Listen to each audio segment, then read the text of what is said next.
Hoy quiero hablarles del diezmo. El diezmo consiste en entregarle a la Iglesia el 10% de los ingresos.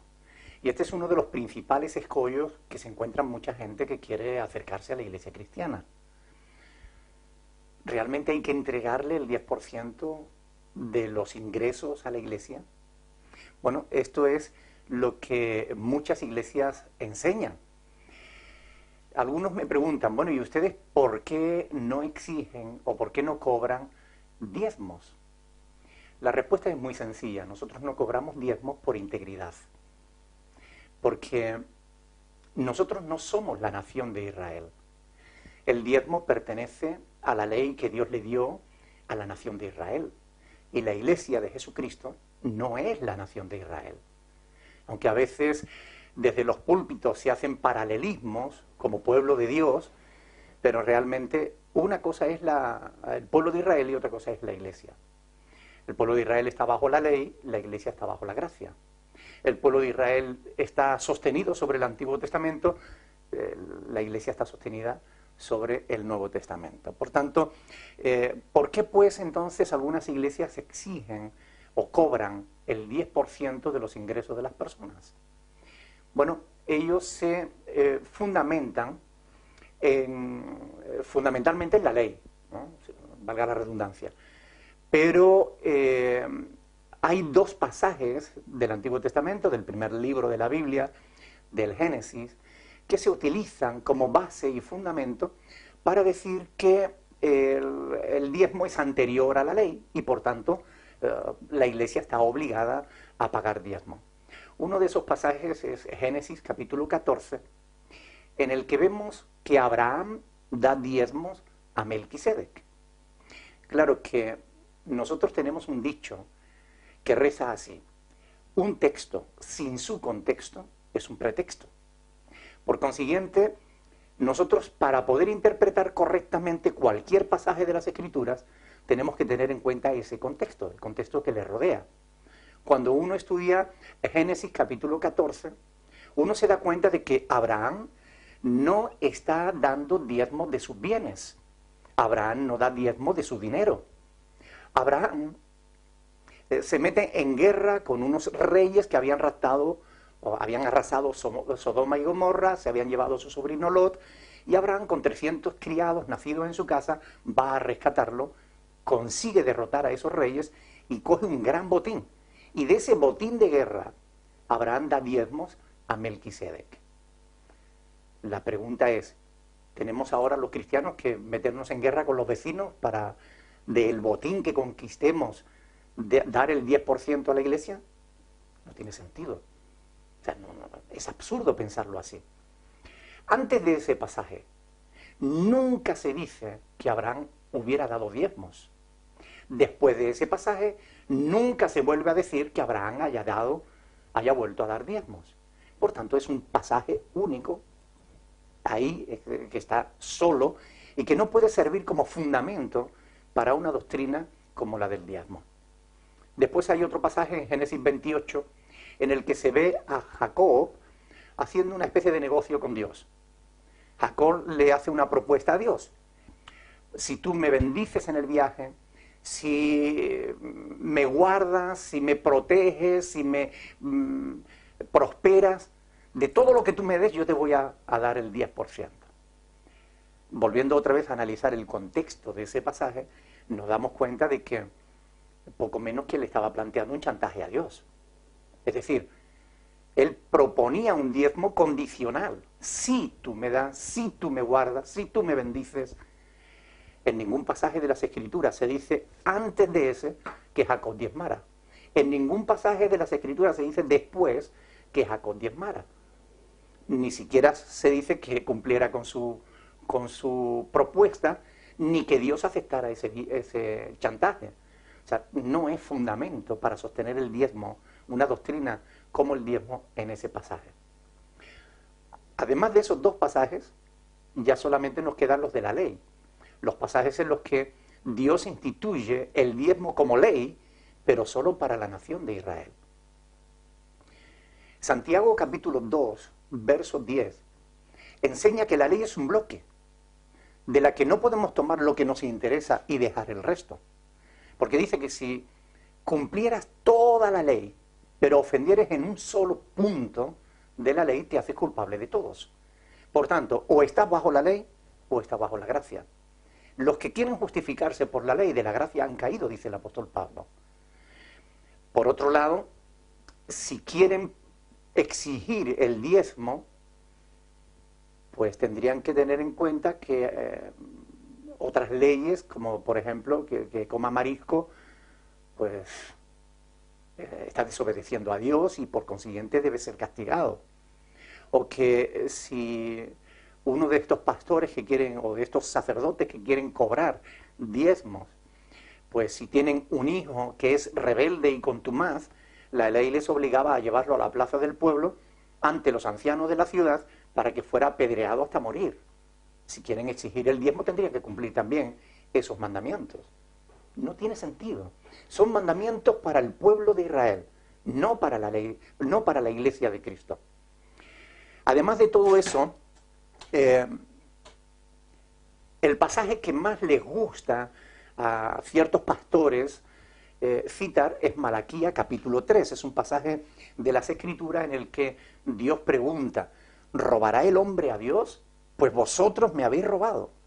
Y dijisteis: ¿en qué te hemos robado? Y Dios responde: en vuestros diezmos y ofrendas.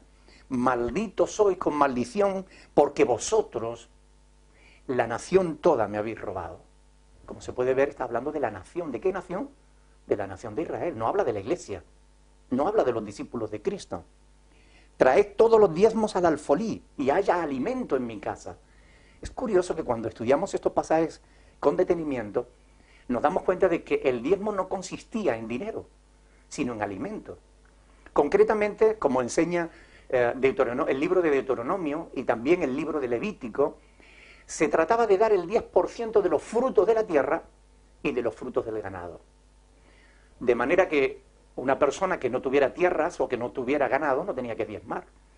Solo debían diezmar aquellos que tuvieran tierras y ganado. Por ejemplo, antes de ir a Jerusalén a celebrar la fiesta, pues una vez al año los judíos contaban su ganado. 1, 2, 3, 4, 5, 6, 7, 8, 9, el 10º le correspondía al Señor. Y eran apartados para ser entregados para Dios. Ahora bien, si algún pastor hoy te exige diezmo, ¿no? Si tú no tienes tierra, no tienes nada que darle. Si no tienes ganado, no tienes nada que darle.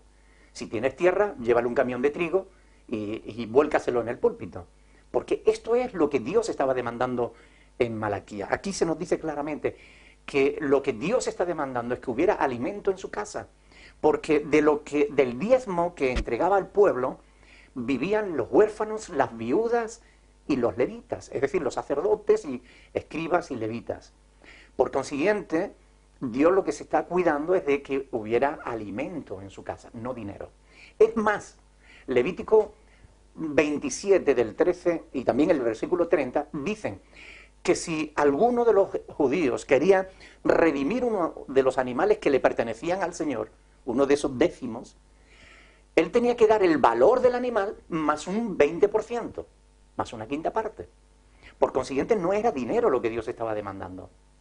Lo que estaba demandando era alimentos para los levitas y para los huérfanos y las viudas.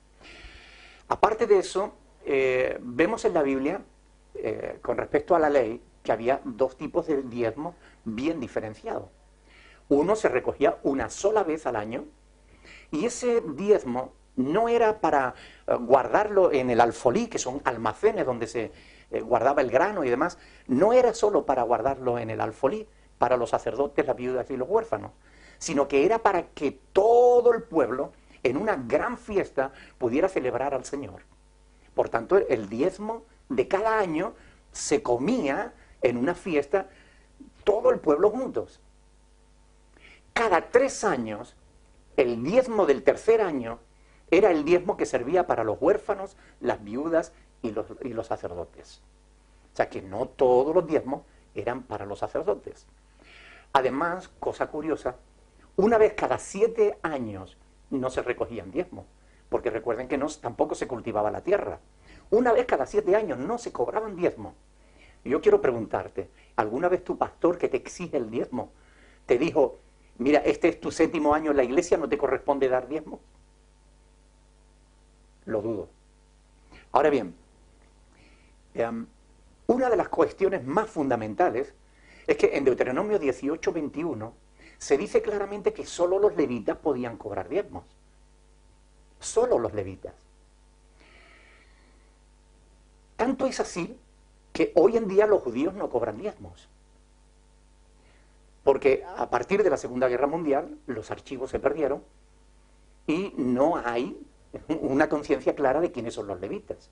Por tanto, hoy en día las sinagogas lo que hacen es cobrar un impuesto por el asiento en la sinagoga, es decir, cobran un porcentaje por asiento. Pero no pueden exigir diezmos, porque ellos no saben quiénes son los levitas. Sin embargo, ¿qué pastor hoy en día puede asegurar que es de la tribu de Leví para poder cobrar diezmos? ¿Saben? Ni Jesús cobró diezmos. ¿Cómo se sostuvo el ministerio de Jesús? Por las ofrendas de los seguidores. Algunas mujeres pudientes y algunos de los seguidores más directos de Jesús le apoyaban en su ministerio. Pero Jesús no cobró diezmos porque no era de la tribu de Leví, era de la tribu de Judá. El apóstol Pablo no cobró diezmos, él era de la tribu de Benjamín. Sin embargo, el apóstol Pablo es quien desarrolla toda la teología del cristianismo y no encontrarás, y esto es muy importante, ni un solo pasaje. Mire que la Biblia es un libro bastante consistente, bastante grande. Pues en todo este libro no vas a encontrar ni un solo pasaje, escucha bien esto, ni un solo versículo en el que se relacione el diezmo con la iglesia. ¿No te parece importante este asunto? Ni un solo pasaje en el que se relacione el diezmo con la iglesia. El diezmo siempre se relaciona con el pueblo de Israel. Y esto es así porque la palabra de Dios es clara, es sencilla. Ahora, ¿por qué entonces algunos exigen diezmo? ¿Por qué algunos cobran diezmo? Bueno, la cuestión es bien sencilla porque solamente hay 2 respuestas. O son ignorantes de las Sagradas Escrituras, que desconocen en profundidad estos temas, se limitan a tomar una herencia religiosa y a transmitirla sin ocuparse de ver si realmente es o no es correcto lo que enseñan, o simplemente porque son falsos pastores que engañan y manipulan a la gente para sacarle su dinero. No hay otra respuesta. O son ignorantes que no conocen estas cosas, o aún conociendo estas cosas, lo hacen porque realmente son falsos pastores. Son gentes que tienen poca fe. A mí en cierta ocasión me preguntó un pastor, pero es que si no cobramos diezmo, ¿cómo vamos a sostener la iglesia? La respuesta es bien sencilla. ¿Cómo se sostuvo la iglesia del primer siglo?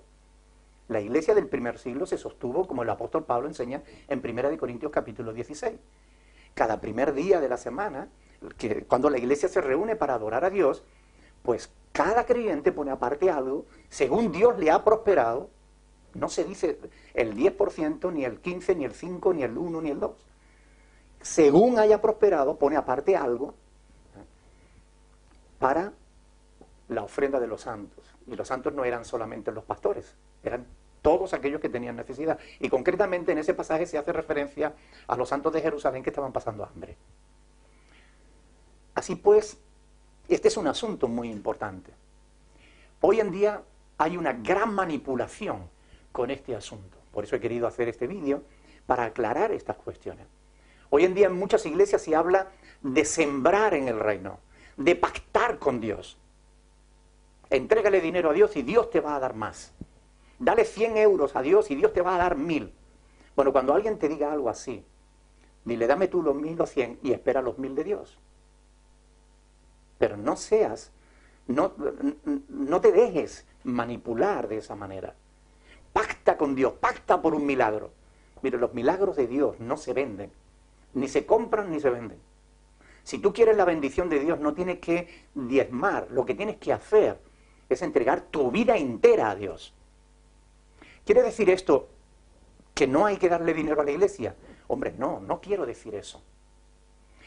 ¿Es pecado darle el diezmo a la iglesia? No, no es pecado, de ninguna manera. Tú le puedes dar el 10% de tus ingresos, como le puedes dar el 80%. Tú puedes dar lo que tú quieras. Lo que es incorrecto no es dar el diezmo. Lo que es incorrecto es exigirlo. Lo que es incorrecto es manipular a la gente sacando textos de su contexto como pretexto para sacar dinero al pueblo de Dios. Quienes roban a Dios no son quienes no dan diezmo. Quienes roban a Dios son quienes los exigen. Y esto es muy importante. Abran sus ojos. Lean las Sagradas Escrituras, porque es la palabra de Dios la que les da la luz y el entendimiento necesario para no dejarse manipular por falsos apóstoles, profetas, evangelistas, pastores, maestros, que enseñan cosas que no están en las Sagradas Escrituras o que las tuercen para su propio beneficio. Estos ya tienen su propio castigo de parte de Dios, pero ustedes apártense de todos aquellos que no enseñen la sana doctrina.